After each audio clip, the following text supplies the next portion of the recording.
Hey everyone, Coach TurtleKing here. In this season, I want to talk about a few of the high and top tier characters that every competitor should be prepared to deal with in any given bracket, and give you some tips on how to form a game plan against them. Today's workout is going to be about the most talked about character in the entire game, Steve.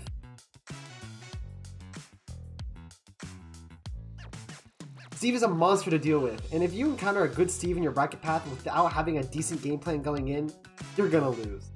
Fortunately for you, I have some tips to help you form that game plan and make sure you can keep your local Steves in check.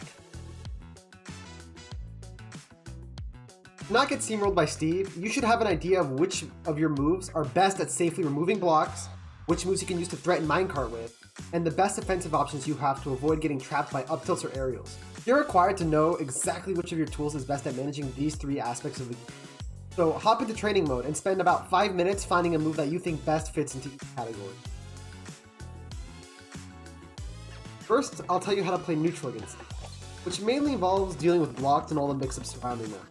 Steve needs to mine to gain resources, which is done best behind the comfort of a 3-block high wall, or a platform if he has access to it, and especially both. A mix-up forms when you approach the wall. Trying to jump over the wall and hit Steve can prompt him to anti-air you and start a large combo. You can fade back after threatening a jump, and then try to bait the anti-air and stop him from mining, but you can also just call your bluff and just keep mining, wasting your time. Trying to break the bottom block of the wall is the most reliable option, because any character can run through a wall if the bottom block is broken. Steve can attempt to punish you for poking his block with a far-reaching normal, like forward smash if he calls you out really hard, or he can simply set up a new wall after seeing that you broke the bottom block. When you finally break his bottom block, be careful because Steve's last mix-up can be to simply run under it and dash attack you or grab you in order to shake you off while you try to approach through the opening you just created. The trick to winning this crazy guessing game is just to play it safe. Use a large disjointed tilt or aerial to quickly break the bottom block. And then from there you have access to all your options. You can run under, you can jump over, or you can wait for a burst option from Steve. If you have a projectile, you can also force him to make a choice first, by throwing it at him.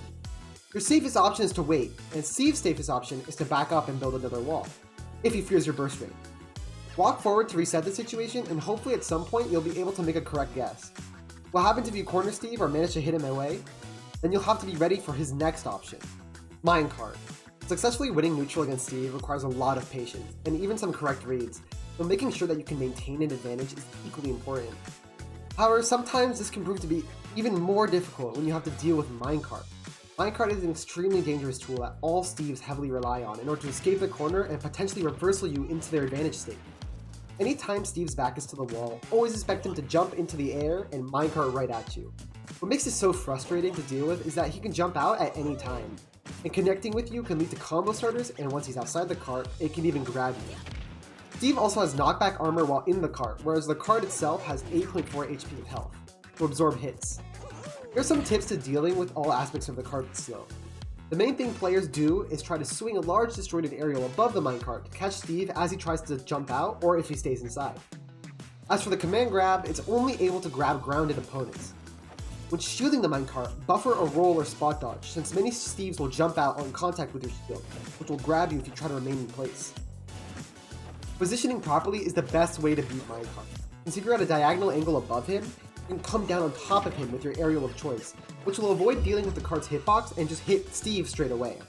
A counter is also a great way to beat minecart. Just make sure to jump before using it so you don't get grabbed. When Steve is out of iron, keep the pressure on him since he loses access to this vital tool and he has to make space to mine for more.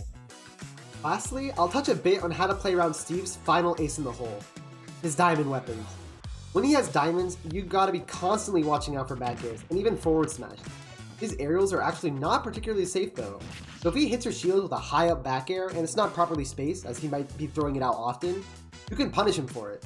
Getting hit by a combo starter at low percents is a massive chunk of guaranteed damage, so making it difficult for Steve to finish off your stock with his seemingly random swipes in the air is the key to taking control back from him.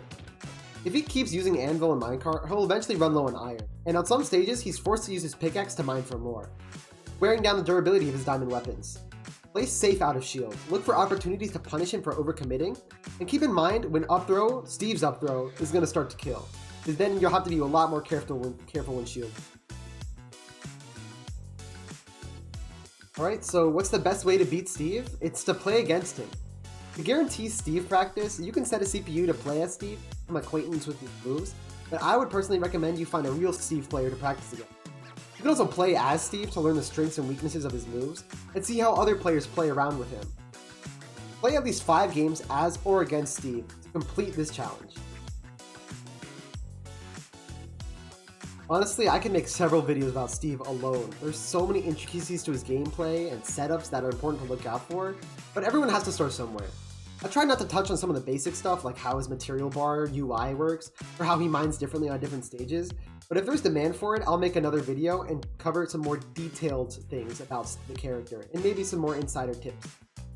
Either way, having an understanding of Steve's core tools that I laid out in this video will help you understand how to keep Steve under control and force them to contest with you in more reasonable ways. That was Coach TurtleKing, and I'll see you all in the next workout.